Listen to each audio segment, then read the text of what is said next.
Amén. Suéltala por ahí, mi hermano.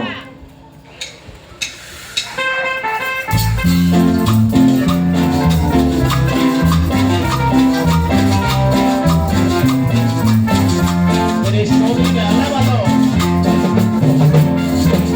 Gózala, mi hermano. Este es el sabor, el gozo, la alegría. Saludos para el grupo municipal remanente de Actividad Internacional. Claro que sí.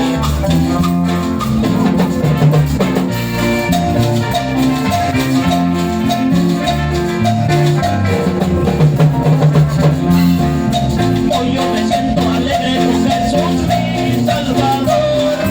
Ya no siento la tristeza que había en mi corazón. Hoy yo me siento alegre con Jesús, mi Salvador. Ya no siento la tristeza que había en mi corazón. Yo me encontraba afligido con tristeza y con dolor, pero el Señor Jesucristo tan solo me dejó. Yo me encontraba afligido con tristeza y con dolor, pero el Señor Jesucristo tan solo me dejó. No sentí la tristeza, no sentí dolor, la prueba ya la quitó Jesucristo mi Señor. No sentí la tristeza, no sentí dolor, la prueba ya la quitó Jesucristo mi Señor. Claro. Alábale, mi hermano. Estamos de fiesta, hermano. Este es el gozo. Así se gozan los cristianos, alabando el nombre de nuestro Dios.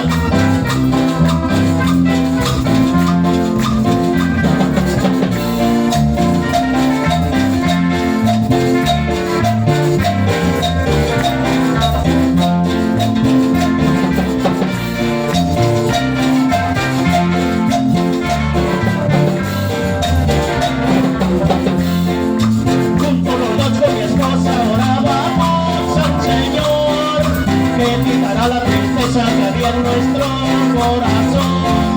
Juntos los dos con mi esposa orábamos al Señor, que quitará la tristeza que había en nuestro corazón.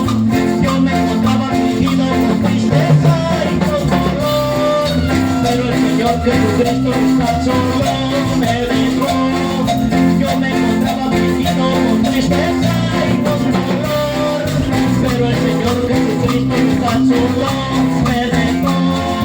No sentí la tristeza, no sentí ya dolor, la prueba ya la quitó Jesucristo mi Señor. No sentí la tristeza, no sentí ya dolor, la prueba ya la quitó Jesucristo mi Señor. Claro. Se escucha bonito esa guitarra, mi hermano Joel. Alaba lo que él vive. Gózala, mi hermano. Claro que sí. Cristo vive. Y este es el sabor. Este es el gozo que le da el Señor, hermanos, para alabarlo y buscarle con todo nuestro corazón. Gózala, mi hermano Marta, allá en la colonia La Reforma, claro. Y aquí mandamos un saludo para mi hermano Juan Cruz y familia allá en Pinotepa Nacional, claro que sí. Y un saludo también para